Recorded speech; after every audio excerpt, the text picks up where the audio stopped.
بسم اللہ الرحمن الرحیم۔ آج ہماری بحث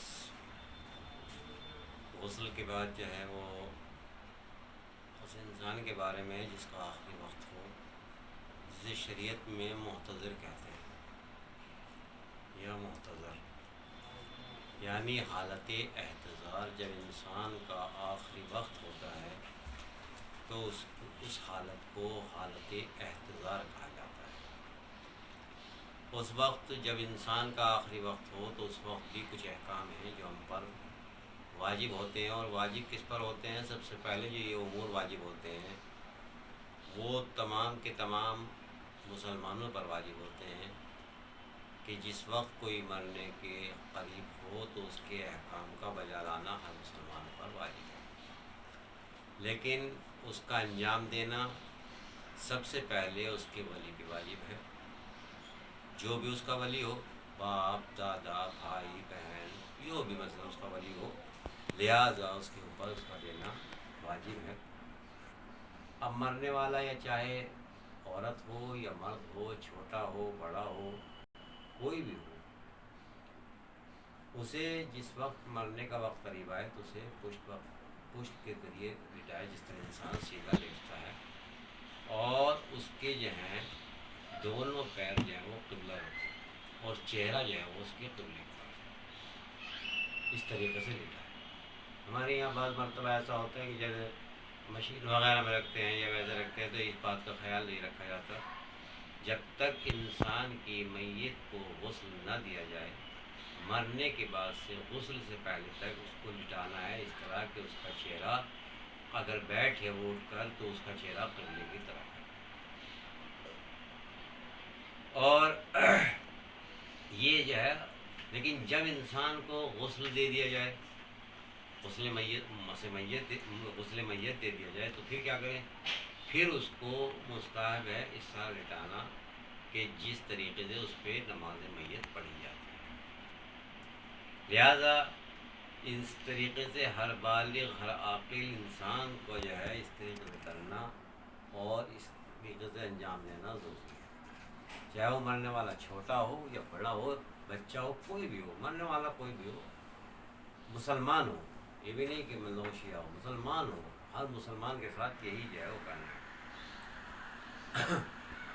دوسری چیز یہ ہے تو لیٹنے کے، دوسری چیز یہ ہے کہ انسان جس وقت آخری وقت ہو تو اس کو شہادتین وغیرہ، کلمہ شہادتین، 12 اماموں کے نام جو ہیں اور دوسرے عقائد اس کے سامنے دہرائیں، زور زور سے دہرائیں۔ ہمارا اللہ مسئلہ ایک ہے، پنجتن 5 ہیں، امام 12 ہیں، معصوم 14 ہیں، نبی اخلاق 24,000 ہیں، یعنی ہماری کتاب قرآن ہے، کعبہ ہمارا قبلہ ہے۔ یہ تمام کے تمام عقائد اور اماموں کے نام اس کے سامنے دہرائیں تاکہ اس کو جو ہے عقائد وہ مضبوط ہوں اور وہ جو ہے اس کی روح کو جو ہے سکون ملے، اور اس کو جو ہے وہ عقائد دہرا کر بتلائے جائیں۔ تمام اس کے پاس بیٹھے ہوئے اماموں کے نام دہرائیں، اس کے پاس جو ہے پنجتن کے نام دہرائیں، اس کے بعد جو ہے عقائد اپنے بتلائیں کہ ہمارا امام کون ہے، ہمارا خدا کون ہے، ہمارا قبلہ کیا ہے۔ یہ بھی انسان کے لیے مستحب ہے، اور ان چیزوں کی بار بار تکرار کریں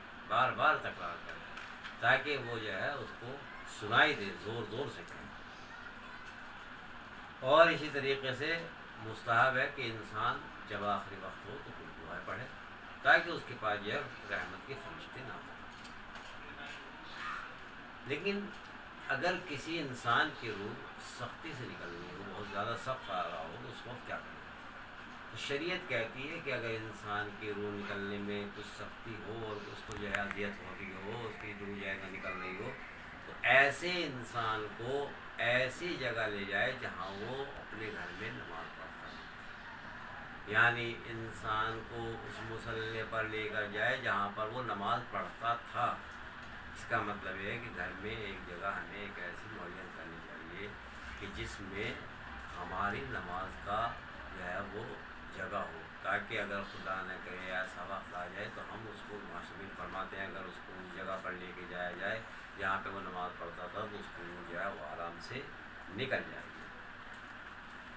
اور اس کے علاوہ اگر انسان جو ہے مثلا میت کے ایسے انسان کے پاس بیٹھا ہوا ہے جس کی جو ہے روح نکل رہی ہے، حالت اعتذار ہے، آخری وقت ہے، تو اس کے سرانے جو ہے سورہ یاسین پڑھے، سورہ یاسین اور سورہ صافات پڑھے، سورہ احزاب پڑھے، آیت الکرسی پڑھے، سورہ اعراف کی 55ویں آیت اور سورہ بقرہ کی آخری 3 آیات پڑھنا مستقل، بلکہ قرآن مجید جتنا بھی پڑھا جائے اتنا پڑھے، ضروری نہیں کہ صرف سورہ یاسین، نہیں، جتنا بھی قرآن مجید جو بھی سورہ آپ کو جو ہے وہاں گیا ہے پڑھنا چاہیے۔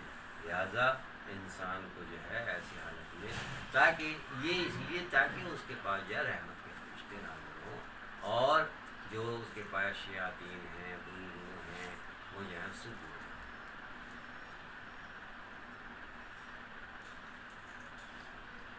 اسی طریقے سے جو انسان حالت اعتدال میں اس کے پاس نجس لوگوں کا آنا، منجس لوگوں کا آنا صحیح نہیں ہے، یعنی اگر انسان پاک حالت میں نہیں ہے تو انسان جو ہے ایسی وقت میں جب اس کا آخری وقت ہو تو اس کے پاس نہ آئے۔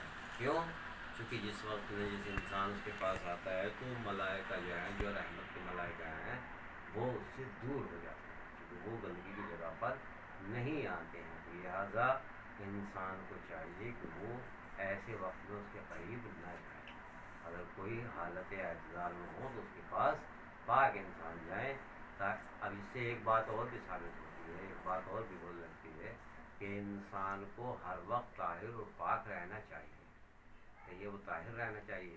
اگر مثال کے طور پر کسی کا آخری وقت آیا اور اس کے پاس جو ہے وہ نجاستیں تو اس وقت جو ہے اس کو اذیت ہوگی۔ کیوں اذیت ہوگی؟ کیونکہ وہ جو ہے اس کے پاس فرشتے رحمت کے نہیں آئیں گے، لہٰذا ایسے وقت میں انسان کو چاہیے۔ اس کے بعد جو ہے، اس کے بعد یہ کیا آتا ہے، اس کے بعد یہ ہوتا ہے جب انسان کا دم نکل جاتا ہے اس کے بعد جو ہے چند امور آتے ہیں۔ سب سے پہلے اس میں جو ہے غسل ہے۔ غسل جو ہے کوئی آفت کا نام نہیں ہے، مصیبت نہیں ہے، جیسے کہ ہمارے یہاں بنا لیا گیا ہے کہ اگر فلاں آدمی ہی غسل دے گا وہی جانتا ہے، نہیں، ایسا نہیں ہے، ہر انسان کو جاننا چاہیے، ہر انسان جانتا بھی ہے۔ جس طرح انسان خود غسل دیتا ہے اسی طریقے سے میت کو غسل دینا ہے، اس میں کچھ بھی نہیں ہے۔ سب سے پہلے انسان جو ہے اس کی جو ہے وہ کثافت کو، میل کو دور کرے صابن وغیرہ لگا کے، اور کرنے کے بعد میں اس کے بعد انسان جو ہے مثلا بیری کے پتوں سے، بیری کے پتوں سے کیا مطلب، تھوڑے سے بیری کے پتے جو ہے پانی میں ملائے تاکہ مضاف نہ ہو، اور اس کو جو ہے وہ اس پانی سے غسل دے۔ کیا غسل دینا کہ میں پانی مطلب غسل دیتا ہوں آب سدر سے یا بیری کے پتوں کے پانی سے، واجب قربتاً اس میں یہ واجب قربتاً اللہ۔ اس کے بعد جو ہے اسی طریقے سے مطلب آب کافور سے، کہ میں آب کافور سے یا کافور کے پانی سے جو ہے اس میت کو غسل دیتا ہوں، واجب قربتاً اللہ۔ اسی طریقے سے خالص پانی سے، کہ خالص پانی سے اس میت کو غسل دیتا ہوں، واجب قربتاً اللہ۔ اس کے علاوہ طریقہ وہی ہے جو انسان خود لیتا ہے، پہلے سر و گردن دھوئے گا، اس کے بعد جو ہے اس کا دانا حصہ دھوئے گا، اس کے بعد جو ہے بائیں حصہ دھوئے گا۔ اس میں آفت کی کیا بات ہے؟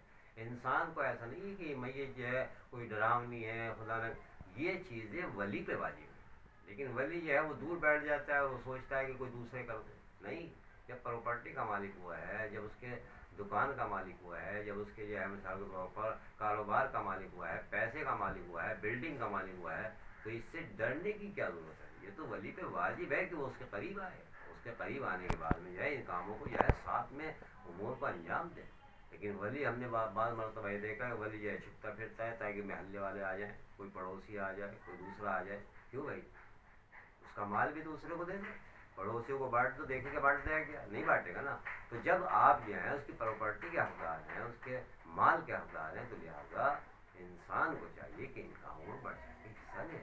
تو ہر انسان کو جو ہے یہ کام کرنا چاہیے۔ ولی کا کام ہے ڈال تو دوسروں کا ہے، ورنہ ہر انسان کو جب ولی بن رہا ہے، جب انسان جو ہے اس کا مالک بن رہا ہے، تو اس کو جو ہے ان کاموں کا سیکھنا واجب ہے، تاکہ جو ہے وہ سیکھنے میں کیا ہے، اگر یا تو یہ مان کے چلیں کہ وہ خود غسل نہیں کرتا، خود نجس رہتا ہے، اور اگر خود غسل رہتا ہے تو جس طرح خود غسل لیتا ہے اسی طریقے سے میت کو غسل دینا ہے، اس میں کوئی بھی کمی اور زیادتی نہیں ہوگی۔ جس طرح خود غسل لیتا ہے اسی طریقے سے میت کو غسل دینا۔ اس کے بعد جو ہے کفن ہے۔ کفن میں جو ہے انسان کے مثلاً واجب جو ہیں وہ 3 کپڑے ہیں۔ سب سے پہلے جو ہے وہ مثلاً ایک چادر، ایک لنگی جسے تہمت کہتے ہیں، اور ایک کرتا، یہ 3 کپڑے انسان کو، میت کو جو ہے وہ مثلاً کفن دینا واجب ہے۔ اس کے علاوہ جو اور چیزیں ہوتی ہیں جو کفن میں، مثال کے طور پر امامہ ہے، ران پیش ہے، یا عورت کے لیے جو ہے مخنا ہے یا سینہ بند ہے، یہ تمام کے تمام جو ہے مستحب ہے، یا اوپر کی چادر ہے۔ صرف 3 کپڑے واجب ہیں جس میں میت کو کفن دیا جاتا ہے، اس کے علاوہ جو ہے وہ مستحب ہے۔ مثلا 3 کپڑوں میں ایک چادر جس میں وہ پورا کا پورا جو ہے لپیٹ دیا جائے، ایک کرتا اور ایک تہمت۔ لہذا یہ 3 کفن جو ہے، 3 ٹکڑے جو ہیں انسان کو واجب ہیں، اس کے علاوہ جو ہے وہ مستحب ہے۔ لہٰذا اس میں کوئی بڑی بات نہیں ہے، انسان کو چاہیے کہ وہ ان کا جو ہے اس سے زیادہ نہیں۔ اب ہاں، اگر جیسے امامہ وغیرہ ہے، یہ مستحب ہے، انسان جو ہے دے گا تو بہتر ہے، اگر نہیں دے گا تو پھر اس میں کوئی بات نہیں ہے۔ اسی طریقے سے میت کو جو ہے غسل کے بعد حنوط دینا واجب ہے۔ مثلاً 7 اعضاء پر جو انسان مثلاً نماز کے وقت زمین پر ٹیکتا ہے، جیسے پیشانی، دونوں ہاتھ کی ہتھیلیاں، گھٹنے دونوں اور دونوں انگوٹھے پیر کے، ان پر جو ہے کافور ملنا واجب ہے، اسے بولتے ہیں حنوط۔ کیا کرے کہ حنوط کراتا ہوں یا قنوط کرتا ہوں اس میت کو واجب قربتاً اللہ، اور 7 جگہ جو ہے وہ کافور انسان پڑھے۔ اسی طریقے سے انسان کی میت پر نماز میت پڑھنا واجب ہے، چاہے وہ 6 سال کا بچہ ہو یا پھر اس سے بڑا ہو، یعنی اس کے اوپر نماز میت پڑھنا ہر مسلمان کے اوپر واجب اور لازم ہے کہ وہ یہ پہلی فرصت میں جو ہے تمام مسلمانوں پہ واجب ہوتی ہے جو بھی مسلمان مرتا ہے، لیکن اگر کسی ایک نے بھی ان کاموں کو انجام دے دیا تو وہ سب سے زیادہ۔ نماز میت میں چند چیزیں مستحب ہیں، مثلا انسان جو ہے وہ باوضو ہو تو باطہارت ہو، لیکن اگر باوضو اور باطہارت نہ ہو تو بھی یہ نماز ہو جائے گی، اس میں کوئی پریشانی کی بات نہیں ہے۔ اسی طریقے ننگے پاؤں پڑھے، لیکن اگر کسی نے ننگے پاؤں نہیں پڑھی ہے، پیر میں جو ہے جوتا وغیرہ، تو اس کی نماز ہو جائے گی۔ تکبیر ہاتھوں کو بلند کیا جائے، نماز میت جماعت کے ساتھ پڑھی جائے، تکبیریں دعائیں بلند آواز سے پڑھے، مقتدی آہستہ سے پڑھیں۔ لہٰذا یہ چیزیں جو ہیں انسان کو، اس میں اگر انسان جو ہے بغیر وضو، بغیر غسل، بغیر تیمم اور نجس لباس کے ساتھ بھی نماز ہو، یہ جو ہے یہ والی نماز ادا ہو سکتی ہے۔ نماز میت مسجدوں میں پڑھنا مکروہ ہے، لیکن مسجد الحرام میں پڑھنا مکروہ نہیں ہے۔ لہٰذا لیکن نماز میت ایسی جگہ پڑھی جائے جہاں پر زیادہ سے زیادہ لوگ اس میں شریک ہو سکے، یہ مستحب ہے کہ تاکہ اس کی جو ہے زیادہ سے زیادہ نماز میت میں لوگ شریک ہو سکے۔ اسی لیے انسان کو چاہیے کہ وہ ان چیزوں کا خیال رکھے۔ صلی اللہ علیہ وسلم۔